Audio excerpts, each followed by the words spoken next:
Hi, this is Dr. Adrienne. Welcome to Health Bite, the podcast where we explore all things health and wellness. Hi there, and welcome back to Health Bite, our podcast that discusses all things health and wellness. I'm your host, Dr. Adrienne, and I'm excited today to have with me a special guest, Carly Pavlinac. She is the founder and CEO of WAAM, of not a WAAM, but the WAAM, which is a platform that was very timely, created right before COVID to offer online fitness from world famous trainers to people around the world. So welcome to our show. Yeah, thanks so much for having me here. Again, I'm really intrigued by how perfectly timed this app was, because now all things fitness, or almost all things fitness, are online via YouTube or Zoom, etc. But you came up with this concept before there was a need, but before there was such a dramatic need. So tell us a little bit about that. Yeah. So actually, a bit before is when the idea and company started. Is actually in 2017 when I was going through yoga teacher training. And for me, what I love about fitness is how you feel inside the class and the things that you learn from the instructor.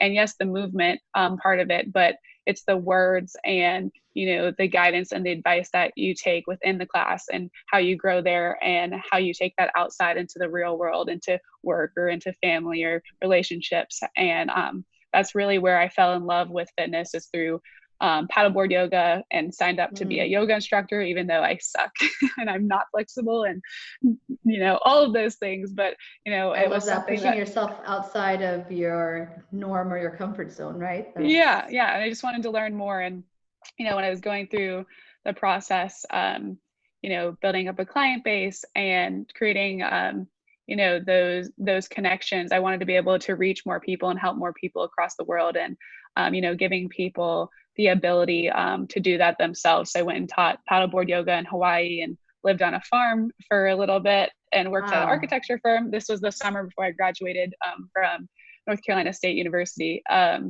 And that's kind of where the idea was born for the platform, and to really get a platform together that's about community, about bringing people together, and kind of, staying away from where fitness is and the industry is now, but so focused on looks and aesthetics and more towards, your real progress. And, that's so different depending on who you are. It could be, not working out, not moving your body at all, and going and working out 2 times a week for 30 minutes. That's real progress. So, really, absolutely, really figuring out what that is for every single person out there, and giving people access to these high quality VIP trainers.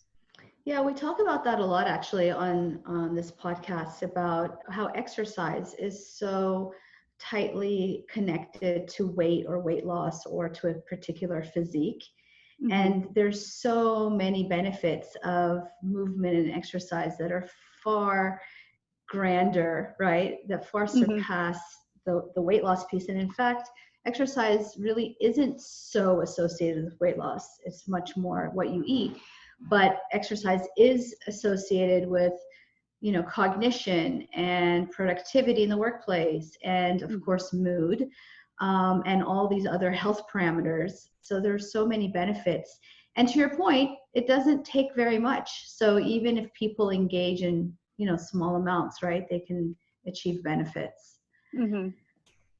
But that's still a tough sell, I feel like. And, this platform that you've created, again, you brought up the word access, which is so important. But even with access, people feel like it's a challenge to self-motivate. Do you find that that has been a barrier? And if so, how do you get people over that hump? Yeah, that's definitely a challenge, is the motivation. And, what we found in talking with people is really finding, your why behind why you're doing it. It's not, movement because you hate yourself. It's movement because you love yourself, because you want to be able to pick up your kids and play with them when you're 60 years old, because you want to be able to have like a healthy life and a healthy body. So it's really figuring out your why and, why you want to get into it, and, really creating that habit as part of your routine, and not just, oh man, I have to go to the gym or I have to do this. It's like, oh, I'm actually finding something that I love to do. Like, I love this, dance style cardio class. I love this strength and agility football training movement, and just finding things that you really enjoy is the key to, staying with any fitness routine. It's that it's not a chore. It's that it's something fun to do. Yeah, there's a couple of things that I love that you said I want to pick up on. And one is, the fact that it's not a punishment, or as you said, a chore, right? That we shouldn't use exercise as something that is punishment for like having eaten something decadent. It should be its own thing. And also to find something that you really find joyful. And a lot of times people don't consider jumping around their house, or dancing around the house, jumping on the trampoline as exercise, but all these forms of movement, which may be more joyful than getting on a treadmill, is joyful, right? And then also, most important point, I think, is really aligning with your why and having a reason that is, I like the reason for being healthy for your kids. And I think a lot of people, finally come on board. So it's a very motivating reason, especially for, older people or middle-aged people who are starting to contemplate, illness. But I think even that is one step removed, don't you? Like it's still one step removed from your own inherent value for yourself, just for the sake of yourself. Yeah, I think it's different for every person. Yeah, it becomes more powerful when you really align it to what you believe in, for sure. So how has COVID changed things for you, or not changed, because you really launched right before this all happened, but how do you feel like that has maybe affected or catapulted your growth? So it's really been, a blessing to be able to help people during their time of need. I mean, a lot of trainers that we've been working with, had to shut the doors of their gyms, had to close the studio doors. And, for that being the only source of income and revenue, and having that turned off, being able to offer technology and marketplace, as an alternative for them to continue on their business and grow and scale, and, save a lot of, income struggles in that way, has been really great, and glad that we could do that and help people and be a part of that. So that's been a huge thing for the past couple months during COVID. Yeah, and on the user side, now certain gyms are opening up to do outdoor workouts, and maybe some around the country, few are doing indoor. But on the user side, there really became all of a sudden this dearth of options. Yeah, options, and doing things when you want. It doesn't, you can fit it in between, schooling the kids, like, if your kids are still at home and, there's a lunch break or something, you can squeeze it in with a virtual class. It's not, where in the past, to get access to high level instructors, you would have to go to their gym or live in their city. And now you can, be working out with David Higgins, one of the trainers that uses the platform, and he's out in London, and he trains Hollywood stars like Margot Robbie and Samuel L. Jackson and Kumail. And you can, do those type of Hollywood style workouts without being in London, or, from anywhere in the world. So it really gives people the power to choose, and, to do it when they want to do it.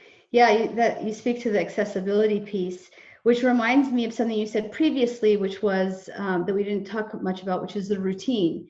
And I think sometimes when we talk about exercise for people who are doing it regularly, to the ears of the person who isn't an avid exerciser, they think, well, it's not always joyful. And how do we get around that? Or the fact that maybe we know that at the end we'll feel good, but how do we get over the hump?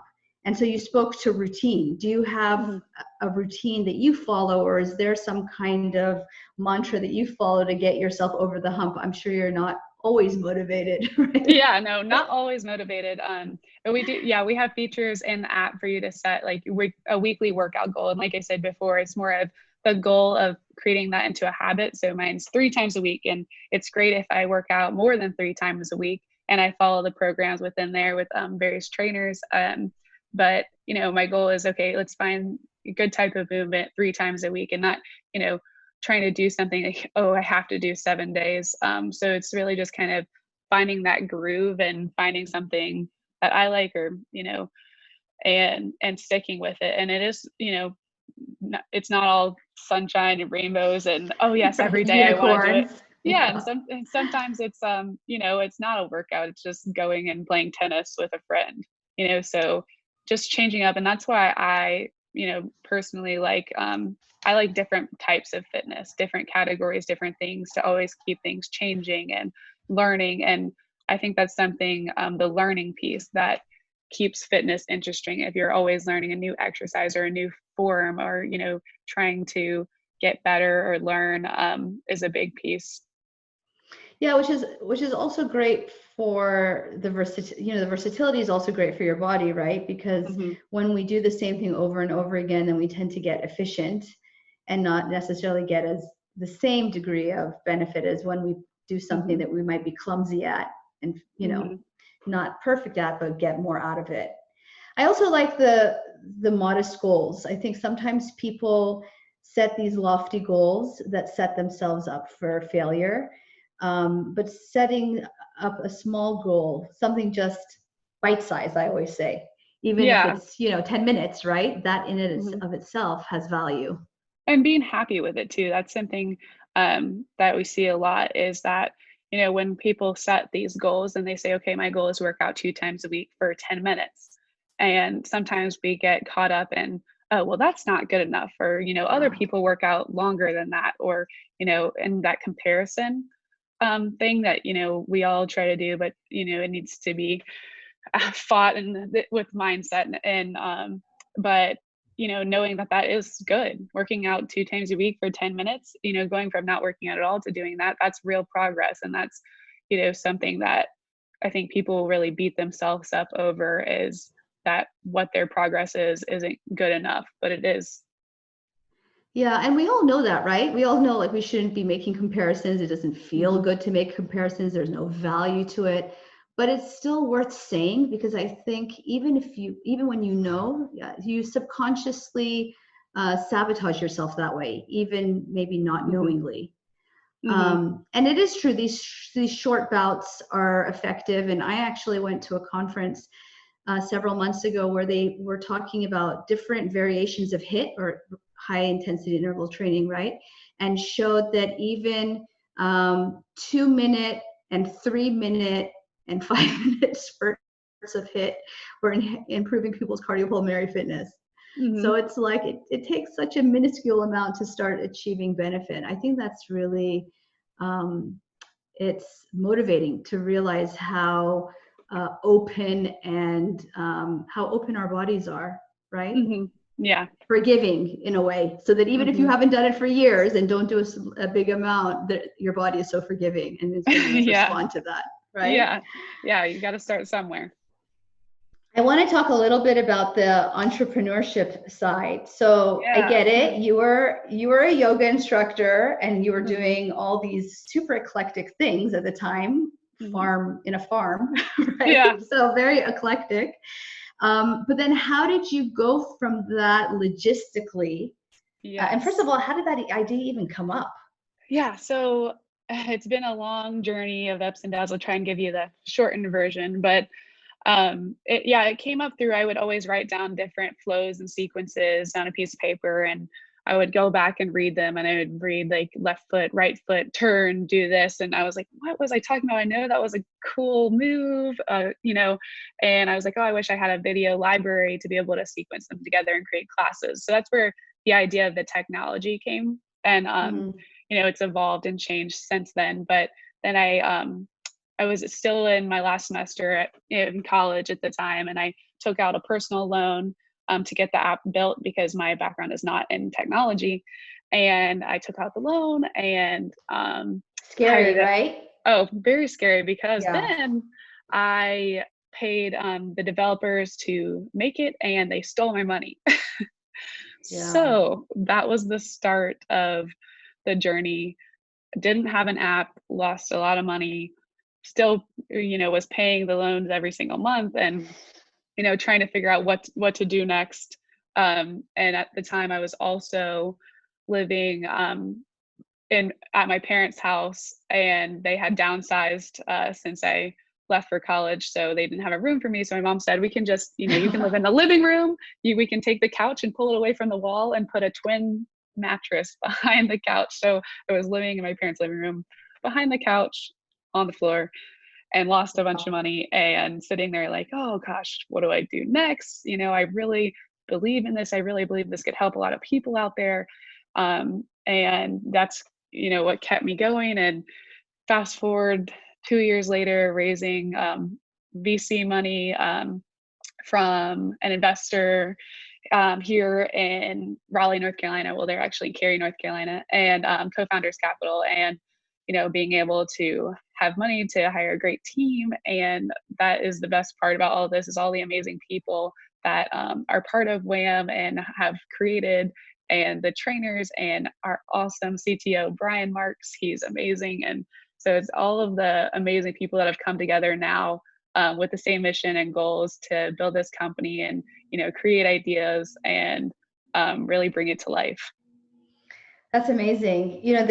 We talked about the benefits of exercise in, various aspects of our lives. And like I said, there is so much data for like productivity in the workplace. And they've also done all these studies for entrepreneurs and how it helps that segment in particular, because it is a very, I chose medicine, which was a super safe playing field, long, but safe. And when I segued into creating Dell Nutrition, I realized, wow, it takes a lot of flexibility and resilience to be able to have that entrepreneur's mindset. Mm-hmm. How do you feel like being a fitness person? How do you feel like your exercise helped you in that pursuit? I mean, I think it was just the ability to overcome things that were thrown our way, being able to, take all those challenges and, not give up. In the same perspective, with fitness, it's like you hear the instructor yelling, "All right, 10 more seconds," and you just push through. So all of those same things can be applied in the business world. And, it just got to the point where, I was still to this day believe in everything that we're doing. So that's where the drive and everything comes from. So, right, Carly, just really that belief in the benefits of movement and how it can motivate other aspects of your life, and it really does help in so many areas, including entrepreneurship. So that really speaks to the why, right? Mm-hmm. Aligning with your own why.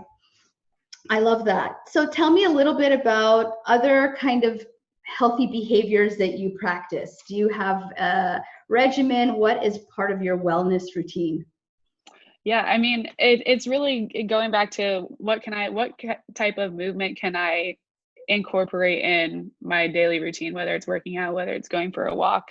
And I'm not the type of person that I'm very restrictive on my diet. I believe in, eating for health and wellness, and not in, okay, I can't have that cookie, or I can't have this. It's more of like, oh yeah, I'm going to put like spinach in that because it's good for me, So I kind of have like a loose, guideline on, you have to do this and you have to do that, but more just focused on, health and wellness as a holistic experience. Yeah, it sounds like maybe kind of like what I tell people is that, like make it matter. Even if it's a cookie, right? And if it's giving you pleasure, make it matter, as opposed to mindless eating, which is sometimes something that we do. Mm-hmm. So for people out there who are still the majority, maybe, who are having trouble motivating, what would you offer as a tip?